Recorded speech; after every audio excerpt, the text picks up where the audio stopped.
Welcome to the Natural Podcast, where we bring awareness of sustainable health in a business hustle space. Natural Podcast is perfect for the high-performing, business-minded individuals who want to work with their biochemistry to achieve success and optimal health. It's Friday, which means it's time for friend-sharing facts about health, business, and overall success. In today's episode, we talk to Dr. Robert Ciprian. Dr. Robert is a doctor of chiropractic and a diplomat of the International College of Applied Kinesiology, as well as a board-certified teacher for the ICAK. He's also the author of Heal Profoundly. He grew up on the rough streets of Queens, New York, where he dropped out of high school to become a graffiti artist and a member of a violent street gang. As a member, Dr. Robert was stabbed and shot a dozen of times, had his teeth knocked out, head split open, and is lucky to be alive today. Dr. Robert seemed destined to achieve little in life until he decided to seek more out of it. He joined medical school to learn better ways to treat his medical problems and has been studying various healing, energetic, and spiritual modalities for the last 25 plus years. Some interesting facts or hobbies of Dr. Robert's art that he absolutely loves arts. I mean, as a previous graffiti artist, but now he just does it legally. He loves reading, and he also is very proud of one of his lifetime achievements of being invited to the U.S. Secretary of Service headquarters in Washington, D.C. to lecture on reducing the effects of stress on the body. Welcome to the Natural Health Podcast, Dr. Robert. Thank you very much. It's an honor for me to be here with you. It's an absolute pleasure to have you on here. Wow, what a history, what a past. I went for a walk this morning and I was thinking, and I was like, how blessed am I to be able to connect to such absolutely amazing individuals? And I was so excited to hear about your story. So tell me a little bit about this gang graffiti history of yours. I was just talking to somebody today about how my life just kind of also just feels like blood. And I got to realize, wait, do I realize what I've been through? My life is not ordinary, but to me, it feels ordinary. To me, it's just the only life I know. But yeah, I grew up in Queens, New York. My father was involved in some organized crime when I was growing up, and I had that element around me always.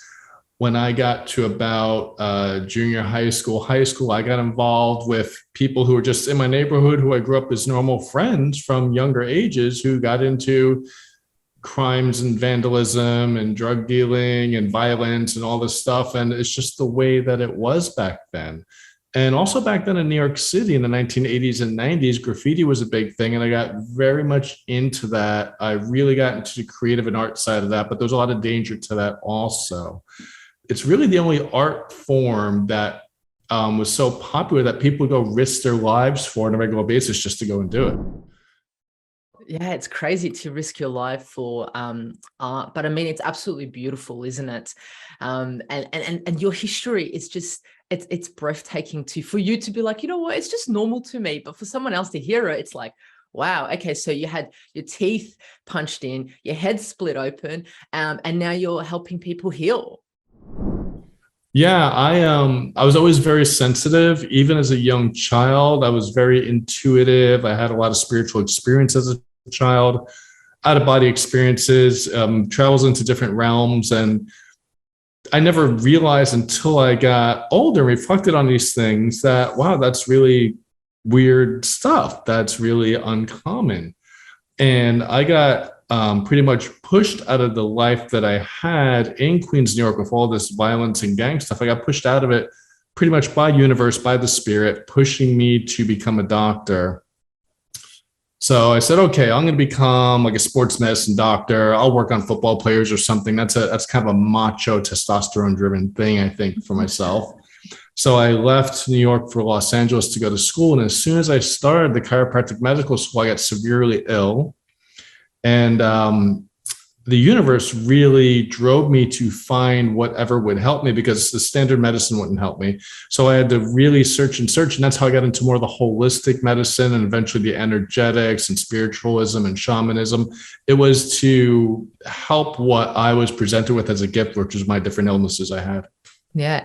Let's go back to that turning point where I guess you were on the streets, graffitiing and so forth. And then you said you had a spiritual experience, or the universe led you. What was that? Was that a dream? Was it a realization? Was it a knockout? I always wonder for people, what was that for you? It was continuous different things, and it was just kind of building up pressure. So I would lay awake at night just playing over my head violence that I've witnessed, or me being the victim of violence, me waking up at any little noise in the house and, having to grab a gun or something like that. Then one day, somebody did show up. A being showed up around me and my friends, where, everyone was getting high and play fighting and stuff like this. And this person just walked around the corner and started lecturing us all. And we all just kind of stopped and we're wondering, who is this person sitting here talking to us? And they were dressed as a spiritual person, like in the collar, like a father, a priest and everything. And he's talking to us for a minute. He looks me right in the eye and points to me and says, and we got to change what's going on in our lives, or else we don't know what will happen to us, or something like that. And it went right through me. And he looked at all of us again and just walked around the corner. And all my friends just started laughing. They go, what the heck was that? Who was that? But I was very curious. I looked around the corner to see where this guy was going, and I turned the corner. There's nobody there. So literally, it started getting more and more intense. Then I'd meet people at work, and they'd offer me a spiritual book to read. And I read first things kind of really get me interested in spirituality and energy. Then within 6 months, things really started crashing down. Then 6 months, I got fired from my job. My girlfriend dumped me and my father was killed. So I just was like, I'm getting out of New York City and I'm moving somewhere else. I'll go to Los Angeles. I'll start medical school out there. So I was the first one ever in my family to become a professional, but I just had to leave because the pressure got so high. So I just left. And then I moved to Los Angeles, and, I know a few gang members out there, start hanging out with them, and I almost got in a lot of trouble again. I'm like, okay, I will stop hanging out with these people. I will focus on school and healing and all that. So. Yeah, wow, it's so interesting. And as you were telling that story, like you said, someone came, I got goosebumps all over my body. So that's absolutely crazy. And that individual was talking to, I'm not too sure how many there were, like 10 of you, let's say. And it was you that picked up that message and took something and did something with it, right? Which led you to now be a qualified doctor and a professional. Like you said, the first one out of your family, which is absolutely profound and amazing. So I think it's sometimes we forget how far we have come. So you've come very, very far. Absolutely. To me, it almost feels like I didn't have a choice. Like yes. if I whenever I come upon an obstacle, I have two choices: go above the obstacle, take a higher path, or stay with that obstacle. And at that point, my life could have ended or wind up in jail or something like that. But I always learn when something big shows up in my life that can be very negative for some people, or some people just see it as a big block in life. I get excited because I know there's a choice to make here, and I always make sure I make the higher choice now. Yeah, that's an absolutely amazing way to view it. I love it. And it's interesting you say that you don't have a choice. And I bet you a lot of people listening to this, even myself, are like, we remember that time that something happened and we didn't have a choice. It fell onto our lap and we just had to go with it. And it was like, oh, but that wasn't my plan. My life was meant to go that way. It's not meant to go that way, but it gets landed on our lap. And that's the way, we are taken, which is amazing. And you went with it. Before we go into today's topic and a lot more information and questions about how you heal and so forth, I want to know a little bit more about what you define as optimal health and what you define as success now, because it would have been different. Dr. Robert back in the days to Robert now is totally different view of success and optimal health. What is that now? To me, optimal health is being resilient. Say you're walking through a field, you step on the grass. If it's good, nice, healthy grass, it should just kind of come back up again eventually, right? That's the way we should be healthy-wise. We should be resilient to the stresses in our lives. Stresses in our lives are physical stresses. We can knock our back out of place, get a shoulder injury, twist our ankle. It could be biochemical. We could have stress patterns in the body that go on with the biochemistry, hormone imbalances, neurotransmitter imbalances. We have all these biochemical imbalances that could be put out from certain stresses. Mental, emotional too. We could have a really stressed day. We could have really bad past post-traumatic stress syndromes.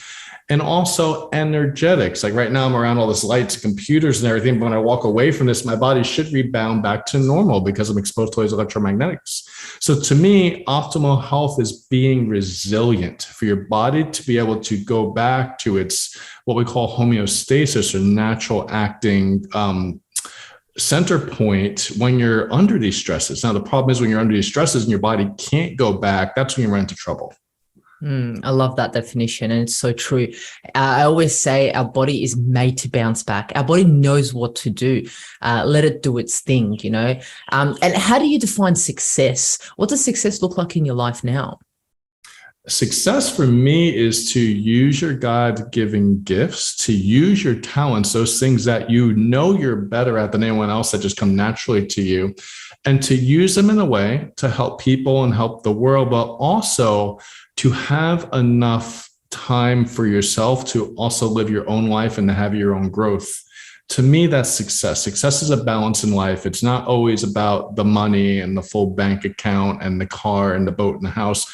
Success is about, are you happy? Number one, doing what you're doing and with the time that you have in life.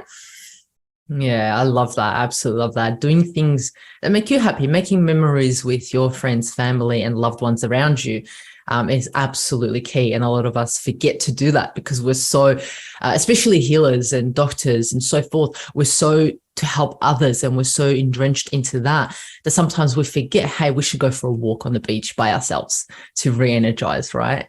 That's exactly me. I got to make sure I live a few blocks from the beach, but I don't always go. I'm like, Robert, you have to start going at least twice a week and just walk on the beach. So I got to force myself to do it because I get in my loops. Yeah.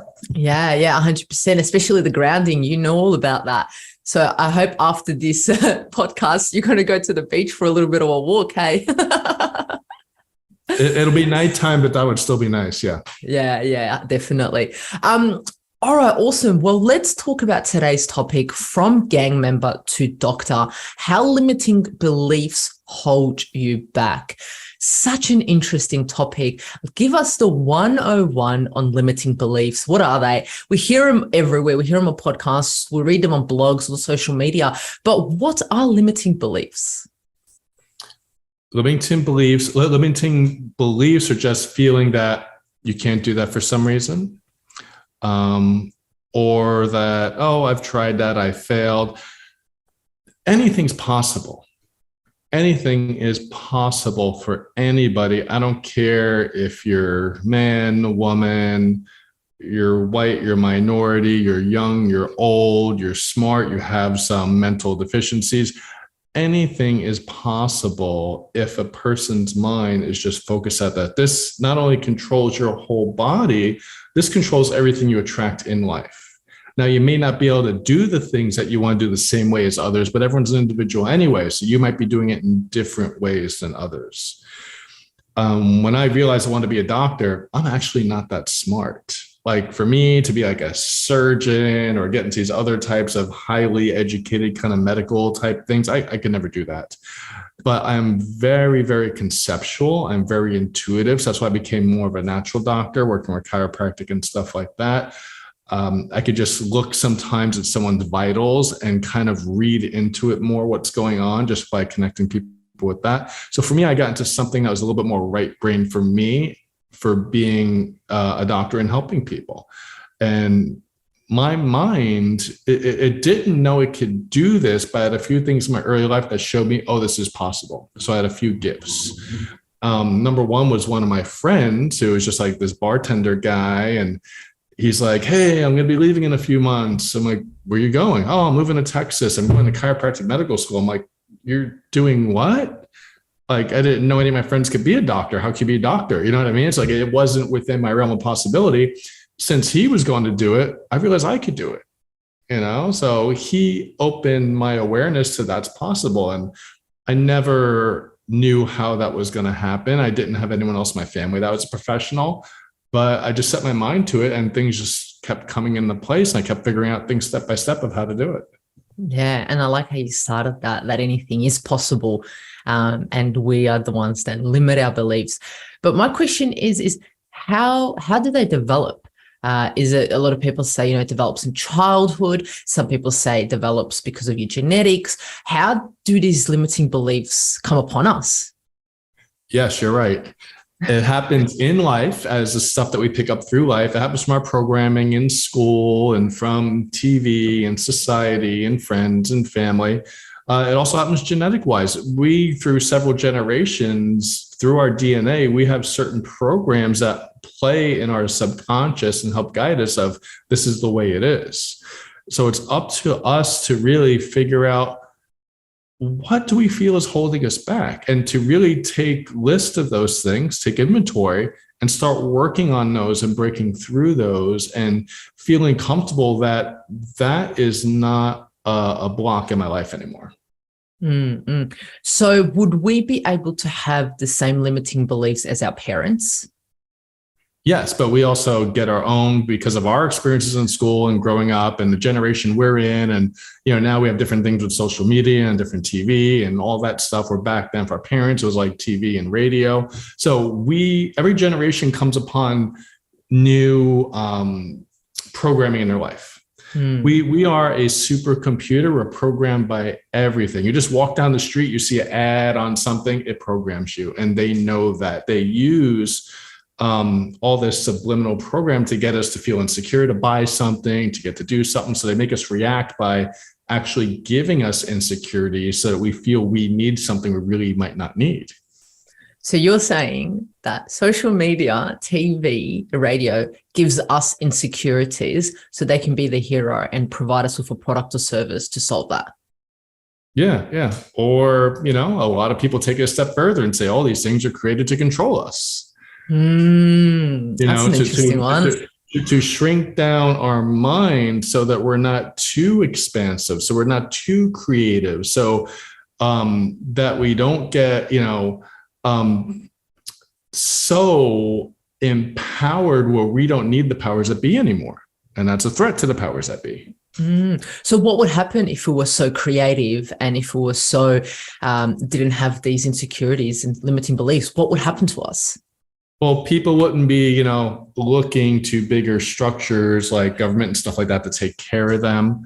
And then when we don't need those types of structures in our life, we're free. We could just figure things out day by day, moment by moment, what we need. We won't be needing the big machine of the medical institution. Now, we do need modern medicine, but we don't need it the way that's being dealt to us. We wouldn't need some of these jobs that people do that kind of just, or a lot of it's kind of just like meaningless slave work. We just do like little things over and over again, and we're in our little cubicle and we get 3 weeks off a year. And we think that's the best thing ever. We get 2 days off every week and go back to work on a Monday.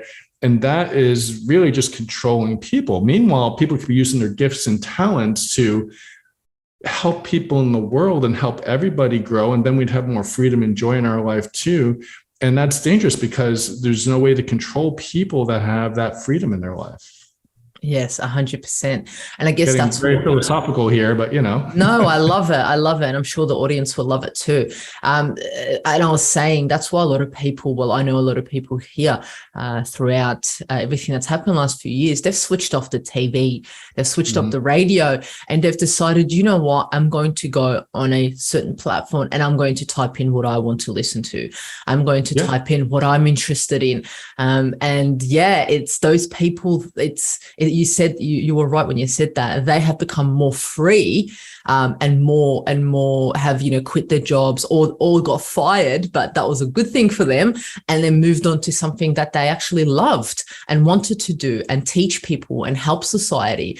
So I love that aspect that you're talking about, the whole flow of being free. It's a beautiful thing. And if you go somewhere and you come upon a distant tribe somewhere that doesn't have much contact with society, you look at them and they're happy. They don't need anything else. They have everything they need because they haven't been exposed to society to make all these structures that make them need more things. So you look at the simplicity of life and it's a beautiful thing. And a lot of us are trying to get back to that right now. Yeah. And going back to what you said about, our limiting beliefs, or even just our beliefs and values being put into what we've been through, school, life, genetics, and so forth. We've been programmed, if you want to use that word, to do these things that the average American, the average Australian should do at a certain age. And if we don't fall into that, we kind of get excluded from society in a sense, isn't it? And that's something that us humans don't like. Oh, yeah, because we are social beings. And if you look at anthropology about how the tribal structure work, if an individual is pushed outside the tribal structure, it means you're pretty much going to die. So that is terrifying to humans because of the way that we just are socially. If we're pushed outside of our social circle, it's a huge threat to us. Even though in modern society we don't have that threat, but it really hits home on a subconscious level with humans. So it is a big deal. Yeah, it's a huge deal. And I can imagine people thinking about back at school when they didn't get picked for that team, or, they didn't get picked for something and they were excluded, and how that felt. And it's not the nicest thing to feel. So going back to beliefs and limiting beliefs. So now that we've programmed them throughout our childhood, and now media has stepped in, we're a teenager, now we're in our 20s, 30s. So we're stuck with these beliefs, or we believe we are stuck with them. What happens when we go, wow, like, I guess one of the first steps is to be like, wow, I have limiting beliefs. What happens then? Is that concreted in? Are those beliefs stuck in our head and that's it? Is it like 90% stuck, 10% we can change? Can you enlighten us a little bit about that? They're stuck there unless we do the work. And some people go through their whole life knowing, hey, they got problems A, B, and C, and they just live life that way, but you don't have to. Well, the number one thing is you have awareness of these things. Just self-awareness is the first part to healing it, because you can't heal anything you're not aware of. Okay. So as soon as you're aware, a lot of people, they have a crisis that they realize that, oh, I can't do this. I feel that's not happening. Every time I try to do this, the same old thing happens. They have a crisis. And I'll tell them, this is good. You know what your block is. You know what your problem is. It's right in front of you. Once I was working with this spiritual teacher when the whole pandemic started, and she was doing work on Zoom with like 120 people, and she's just having us meditate and focus on areas in our body. And I had the worst time. Like, if it was years ago and I didn't know what I know, I would have never did her class again. All these negative blocks just came up in my face, negative block. And I was blown away. And right after the class ended, I booked a private appointment with this spiritual teacher, because I'm like, they are showing me my problems. Wow, I got to work more with them. But, back then I would be like, oh, this is depressing. This is awful. I felt worse after I did their class than before. But I realized that was such a gift, because I got those things out of the way. Yeah. And not many people will see it like that. It's interesting that you said that, because she or the whole class brought out your blockages, you're like, okay, I'm aware, which is the first thing that you said. Now that I'm aware that they're coming up, I'm going to dig deeper and learn from her and be able to, I guess, unblock them in a way. Yeah. I mean, now I'm at the point in life where something negative comes up, I get excited because I get to get it out. I can imagine if there's some demons in me or whatever, and they do something, I get excited. They're like, what's with this guy? He's glad we got these problems, because I'm going to get them out now. You know what I mean? I love that. I love that. But there's some really simple and profound ways that people could do this. There's a lot of complex ways. I mean, I work with people on many, many different levels to help them through these things. But there's some really simple ways if you want to discuss that really quick. Yeah, let's go for it. Sure. So the simplest thing I recommend to people to get through some of this, there's a great book out there called Letting Go, The Pathway to Surrender. It's by David R. Hawkins, MD, PhD. And the book goes through some very simple processes I'll describe. Number one, if you visualize yourself, like say, you want to do something, be something, have something in your life, try to feel yourself and visualize yourself doing it. Does it feel like you could do it or no? If you feel like, oh, I feel like I can never do that, just feel that feeling, sit with that feeling and feel it as much as you can. Actually welcome that negative feeling or that block feeling, feel it as much as you can. feel, where is it in your body? Is it in your chest, in your throat? Is it in your gut? Like, where is it? Just really feel it and be aware of it. And then put your other senses on it. Like, okay, does it have a color? Does it have a shape? Does it have a smell, a taste? And let yourself just sit with these feelings as much as you can. And even if it makes you shake and upset and cry or scream, feel it. And you will notice it will start melting and dissipating because you're processing something that's hidden within inside of you. You're processing something that was in your subconscious until you just brought it up consciously. But when you bring it up consciously and you focus on it, you will dissolve this. And then once you feel it's really, really like maybe like only 20% left, 10% left, or maybe totally gone, feel, what do I want to replace it with? I want to replace it with success or freedom or joy or whatever the thing is that you want to get. Feel that fill up in your body and notice a color to it, maybe a nice, bright, beautiful color, notice a shape to it, and just feel that and have gratitude for that in your body, that new energy, and try to just be aware of that new energy in your body. Now, you might have to do this many different layers and over again, but that is the basics of just kind of doing some self-work on yourself. I was once in a very, very dark place, and I was just really stuck in life. I started doing this work every single time I felt something negative, several times a day, all day long. I would just start doing this work and pushing out. Within probably 2 months, my whole life changed. Wow. That's crazy. It's interesting, as you were talking about that, I was thinking about a few things and I was like, I'm feeling sick. I was like, I feel it in my throat. I can feel it in my throat. Swallow. This works also with health issues. You could feel a pain in your body, a disruption in your body, and you could focus on that pain or disruption. You could heal parts of your body this way too.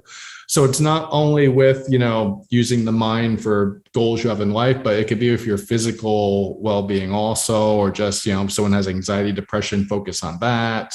So you can use it for all these different things. Yeah, I love that. And, some people might be listening and being like, but Dr. Robert, this is all a bit, woo-woo for me. How can I bring it back to logical and realistic and facts-driven? Or does this have to be on a different level for me to understand, to be able to heal? Well, if you've never been able to change what you have going on, you got to try something different, because if you try the same thing over and over again, that's just defined as insanity. 100%. I have people over the 22 years or so I've been working. I've had people come to me who've been to several other doctors, several other types of people, even other people in the natural holistic field. And they come to me and we work on a couple of things and it starts moving. And I ask them, do they ever work with your emotions or energy or stuff like that? They're like, no, never. They put me on all sorts of good homeopathy and flower essences and herbs and exercise and dietary changes and blah, blah, blah, blah, blah, blah. I'm like, well, we're going to do things a little bit differently. And it's great because those people have all the other stuff down. They know how to take care of themselves on a more physical sense, which I'm good at too. But the biggest thing that people miss is the mind, and kind of, what they call, the soul is what connects you to spirit. That's the interface of the mind with your whole spiritual aspect too. Those are the things that people don't really know about, or they don't know how. They know about it, but they maybe do some yoga or something like that. They don't know how to really work with it in a functional way. Yeah, it sounds like the way that you approach things is holistically, right? So what does the word holistic mean to you? Holistic means looking at everything within that person's world or universe and see what's causing the problem. Now, that means medical too. That means they might need medical procedure. They might need to be put on some meds. They might need to be looked at and have some tests run. That is part of holistic. Over my career, I've sent people to the ER room or to get on different hormones for different things or on antibiotics, because that's part of being holistic. But holistic is also looking at the physical body, the biochemical body, mental, emotional, as well as the spiritual aspect of your body too. Like, I even go in and do some shamanism at times and see if there is some big spiritual wounds that they need healing, or Sometimes we literally have to do exorcisms on people and pull darker energies off of them. Yeah, wow, that's crazy. Before we get into a few examples that you can provide us with, because eventually the audience is so interested as to your work and like some examples and things that have happened, I had a look at your website and I looked at the major factors of well-being, and I found this beautiful triangle, pyramid, as you would say, that has like structure, philosophy, energetic, mental, emotional, will. Can we dig into these a little bit? Sure. I just had this idea one day of what health and well-being is about. So if you take a pyramid has 4 sides at the base. One's a structure, your structural well-being. One's a biochemistry, like maybe so biochemistry is 2 different things. It's if you're missing anything your body needs, like nutrients or minerals or different types of foods, or if it's too much of something, you're toxic and there's too much of it. So both of those are biochemistry, either too little or too much.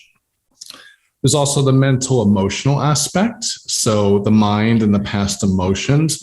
And there's also electromagnetics, the acupuncture meridians, the chakras, the aura, and also the electromagnetic pollution that we get from just being in modern life. Those are the 4 foundational sides of the pyramid. And if you take all 4 of those sides up to the peak of the pyramid, that's what holds all those in balance. That's your willpower. That's saying, I am going to make a change. I'm going to do this in my life, that in your life. The people I really cannot get well are the ones who lost their will, or the ones who do not want to change something in their life. Those are the ones I really cannot help, because that willpower guides all the other 4. And sometimes it takes some coaching, and sometimes you can get people to kind of wake up and make that change and realize life can get better. So sometimes that happens too. So this will, is that, how do people get this will and how do people lose it? We all have our will as a little, if you ever had a little 2-year-old running around and wants to do whatever they want to do, that is willpower. The thing is, what do we do to that 2-year-old? No, stop. No, sit down. No, be quiet. No, you're bad. No, don't do that.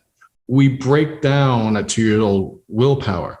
Now, it has to be done a little bit. There's an art to it, right? It's like you can't have a child with a huge ego. Like they will, be a megalomaniac. They'll do whatever they want in the world. But you have to honor someone's will. If somebody's little kid says, oh, I want to be a dancer. Sure, like that's their will. Okay, let's get you into dance and let's get you there several times a week. And you have a problem with something, let's get you help with it. If somebody wants to become a musician, all right, what instrument do you want to play? And we'll guide them to do that. That's the willpower. It's something driving them to create something in their life. And now, to be healthy, we need willpower to exercise. We need willpower to eat right. We need willpower to meditate. Sometimes we need a lot of willpower to actually stick with our relationships through the rough spots too. That's the willpower. Yeah. And it sounds like a lot of people have lost the willpower because they say, oh, I just don't want to get up and exercise. I just don't want to eat healthy. I'll just put on the TV and I'll just sit and I won't do anything. Yeah. This stuff ruins the willpower too. Just, I can look at a million different things on my phone or on TV or on the computer. I could escape what my problems are. So your willpower is no more focused. You lost your focus. Yeah, I like that word that you said. We can easily escape what is in our head and what I guess our limiting beliefs are and what's happening in our body. We can easily escape that these days. So then there's the willpower of not escaping it and actually addressing it. Yeah, this is why some people go on these spiritual retreats for 10 days where they don't talk, because you realize what's important again. You're off of computer and social media. You're even off of talking. And you got to sit there with yourself and you realize again, after all that stuff melts away, all those little wants and addictions, that what's really important to you. Yeah, that's so true.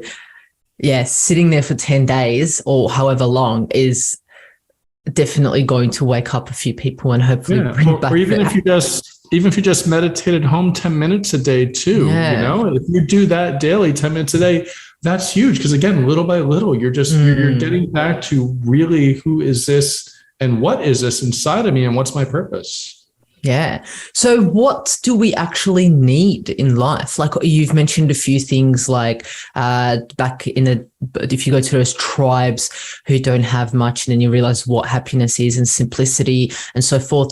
What do we as humans actually need to fulfill our life, to be happy and healthy? I feel we need purpose.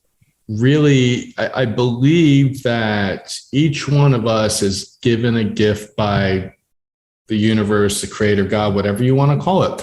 We're each given very specific gifts. We're all immensely important. We're all a little piece of this greater thing, and we're all very much needed.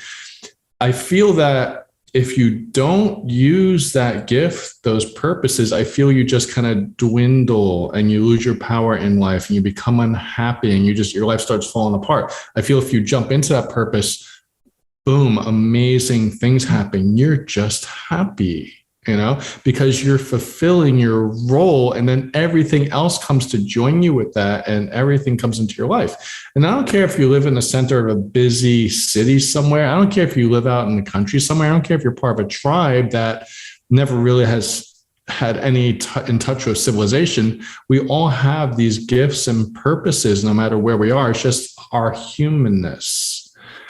And to really embrace that and follow where that leads us, I think is the most important thing in life. I think the key word that you said there is following that. And I think following it with full belief and trust that will get you where it's meant to get you. Yeah, because I thought I was going to do sports medicine on football players. I was like, I'm changing my whole life for this. And as I got there, things kept changing. And, I didn't know I'd be doing what I'm doing today, even 5 years ago or 2 years ago. Like my whole life has just changed in the past couple of years also. Yeah. Wow. So Dr. Robert, give us a bit of an insight of what you do. So someone was going to come to you. What would happen? Would they, give us a bit of an insight, because the audience must be interested and be like, okay, so if I have self-limiting beliefs, or if I want my willpower back, or if I want to get healthy and happy again, they'll come and see you. But what is the process? What would happen? Yeah, well, a lot of times people don't know why they're coming to me. They'll say, oh, I have these digestive problems. I have this back pain. And then they fill out their questionnaire and I look it over and I start talking with them. And then as I'm talking with them, so when this back pain started, it started in my 20s. Okay. Well, what else happened in your 20s? I got divorced and had to move. And okay. All right. So tell me about that relationship. It was abusive or neglective or whatever. And then, okay, tell me how was life with your parents growing up? They had issues too. They give me a problem, and it's not always, people don't know what the really core of the problem is. I got to find the core of what's going on. Because most people don't just come. Well, some people do come to me right off the bat because someone said, go see Dr. Robert. But some people come to me because they've been through so many different avenues trying to work on something in life or heal life, or even if it's success in life financially or relationship or whatever, they've been to so many other people and they're just like, every relationship I'm in, I sabotage it. And I want to change that. Okay, well, tell me what happens. And what was your parents' relationship like? And they might not even know what's going on, but as we start tracing out what's going on, we get a few big key events in their life that we have to start working on and taking their energy back to those times and healing the energy back then. And like I said, this could be a physical thing. I help a lot of people with physical issues. It could be biochemical. It could be mental, emotional. It could be energetic. But a lot of times we find something that's some huge key issues that people have no clue about. And then they have a big aha moment and their whole life starts changing. Of course, we work to get some of these things out. I might also recommend some different, nutrients or homeopathies or dietary changes, exercise changes, or to start different habits or end habits in their life. Because I do look at people holistically, and I've done all that stuff for years. I taught for nutrition companies and I've studied all sorts of athletic type function and stuff like this too. And that's all very important. Just depends what's going on. But for me, the longer I work, I find more and more comes from the mental, emotional aspect. And from that, also the spiritual That is some of the biggest stuff. And from there, we work on them. I'll work with some maybe energetic things with them, help them release. If it's in person, I'll work on their physical body a little bit, help them release. And maybe see them in a few weeks and be like, all right, how are you feeling the past few weeks? Oh, I feel the same, or I feel better, or I feel worse. Okay, just take it from there and see, again, checking them out and see where their energies are and what organs are balanced and imbalanced. You just check that through the acupuncture meridians. And again, just take it from there. And it's just a step-by-step process. Some people feel better, boom, like the day I work on them. Some people can take a couple months. Everybody's different. Yeah, 100%. And have you noticed that it's easier to start off working on maybe the physical or maybe the emotional or mental? Is there a consistent pattern that you've noticed that it's easier to start at a certain point for some people? Really, no. It just depends. It's the beautiful thing is we are so individual, each and every one of us. We are totally different. The biggest headache in life is that we're so individual and everyone's different. So that's why a lot of times there's not a cookbook cure. Oh, if everyone does this, that problem gets well. That really doesn't exist. So we got to look at each person individually. I mean, people might have digestive issues and one person might be eating something that, their body just cannot handle. Some people, it might be the stress level. Some people, their diaphragm might be stuck around their stomach. Some people, their ankle might be out of place, blocking their stomach meridian. And some people, it might be a stomach emotion relating to slow self-esteem that shuts off their stomach. So you never know what it's going to be. Like if you take 10 people with migraines, there might be 7 different reasons those 10 people have migraines. Yeah, 100%. And have you noticed that a bigger shift occurs when you work on certain things? Like, for example, what has the biggest change? I think you mentioned a spiritual, mental, and emotional. Is that where you get the most push and the biggest change? When people take charge in their life and really shift their minds, that's the biggest change. Yeah. Sometimes, someone has a really bad, horrendous problem. And I was talking on the phone for a few minutes and they're feeling better about it already. And I'm like, oh, do you want to make an appointment? Like, oh, I think I'm okay now already. I'm like, okay, good. Wow. To me, that's beautiful when that happens. Like I said before, our mind controls everything. Now, sometimes, we do need some help from different angles at once. Sometimes we do need the shoulder put back in place, or we do need the anti-inflammatory type products for our body, or we do need to take maybe the gluten out of our diet, or maybe some other things that people aren't really as sensitive to. Like, some people might have to take kale out of their diet. Like, what? Kale is healthy. What do you mean take kale out of your diet? Some people get allergic to kale and they have to take it out of their diet. It's just, you never know. You have to just look individually and see what's going on. Yeah, I love that 100%. So look, what tips would you give Dr. Robert to the guests, to everyone listening to this podcast to help them align themselves on all of those 4 bases that you spoke about on the pyramid? I know it's a big question. You could probably talk about it for hours, but would there be maybe 3 or something, tips or health hacks or anything that will allow them to maybe balance their life a bit better? Yeah, very simple. Number 1, I start every day with, as soon as I wake up, I actually put it right next to my bed, drinking water. Water, not tea, not lemon in your water, not kombucha, pure water, a good filtered water.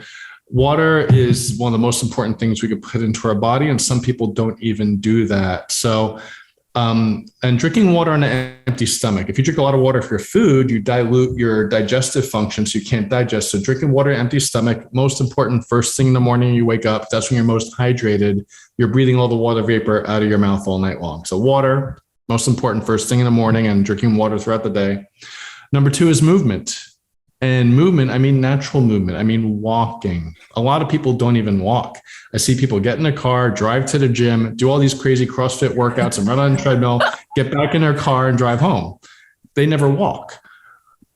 I always look back to anthropologically, what are we designed to do? What is the most common exercise for a human? It's walking. Okay.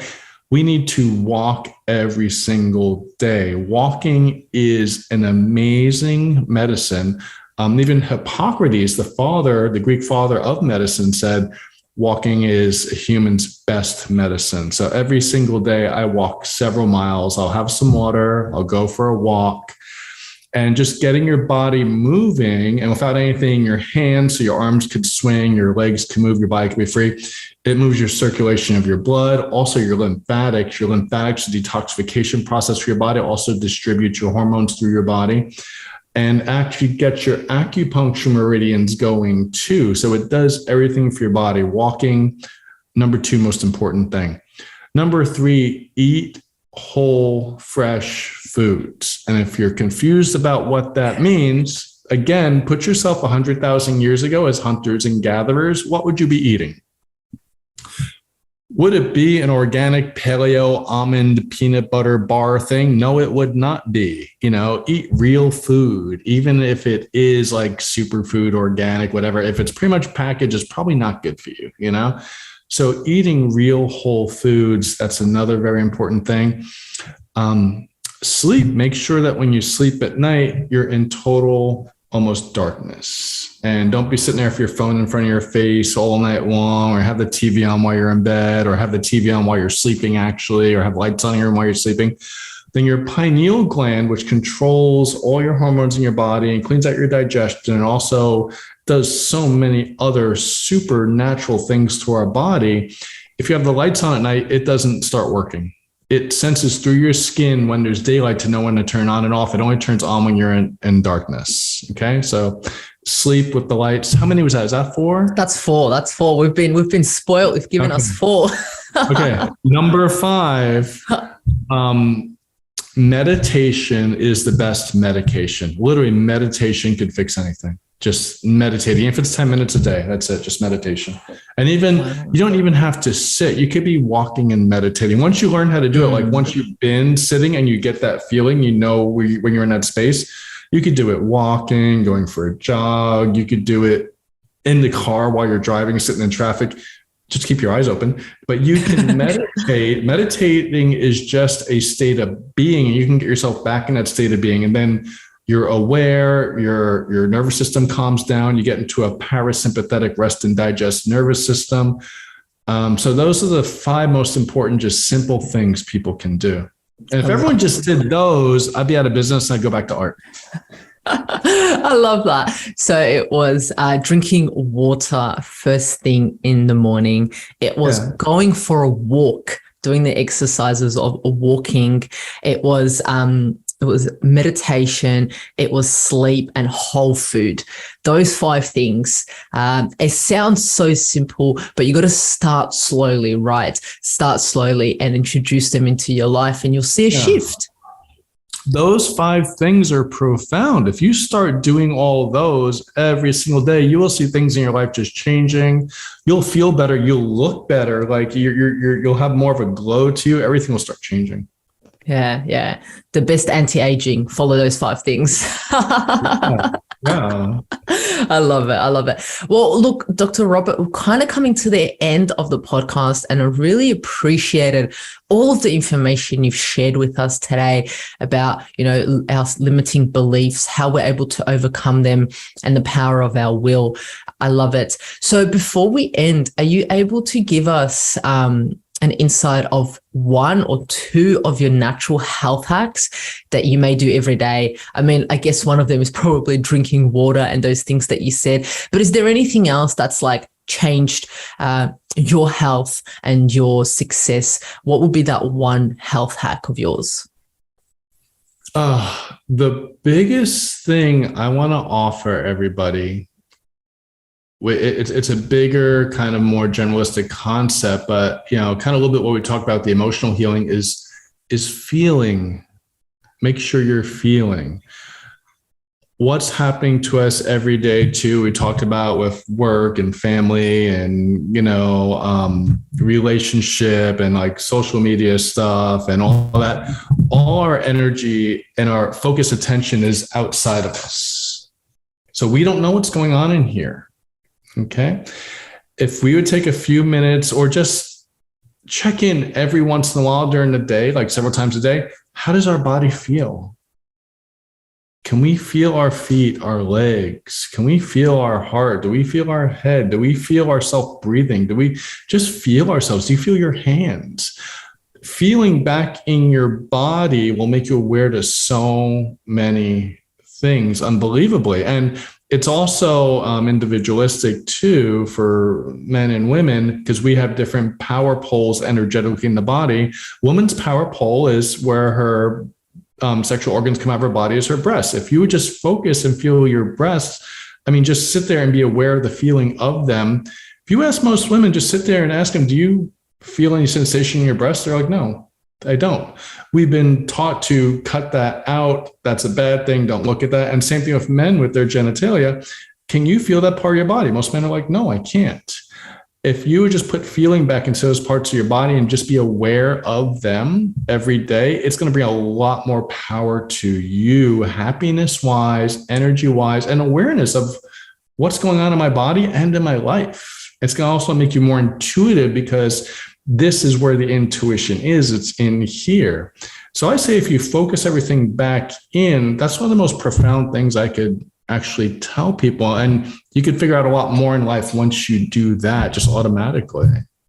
Yeah, coming back to our body is absolutely key. And you're right. A lot of people go, what? My fingernails? No, I can't feel it. And that's why they have also that test of putting a sultana in your mouth and just feeling it around and feeling the sultana. It's like, oh, wow, is that what it is? Is that what it means to actually feel food in your mouth and digest it? So I love that. I love that about feeling our body and getting back into it, and allows us to open up our intuition. Thank you so much, Dr. Robert, for today. Where will the audience be able to find you and also buy your book, Profoundly Heal? My website is healprofoundly.com, and my book can be found on Amazon. I have links on my website. It's also on all the other major book distributors, Barnes and Noble and all that. And it can be found on social media, either Heal Profoundly or Dr. Robert Ciprian. Beautiful. Thank you. Thank you so much for joining us on a Natural Health podcast. And remember, the missing link between failure and success is your health.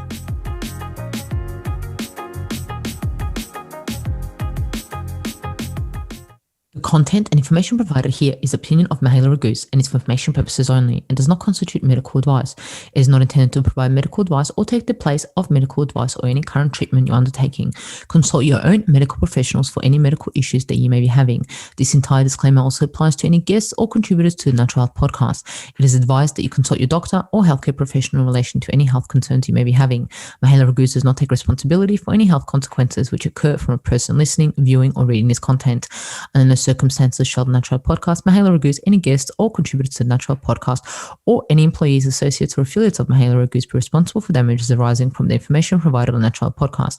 By listening to this podcast, you agree not to use this podcast as medical advice to treat any medical conditions in either yourself or others.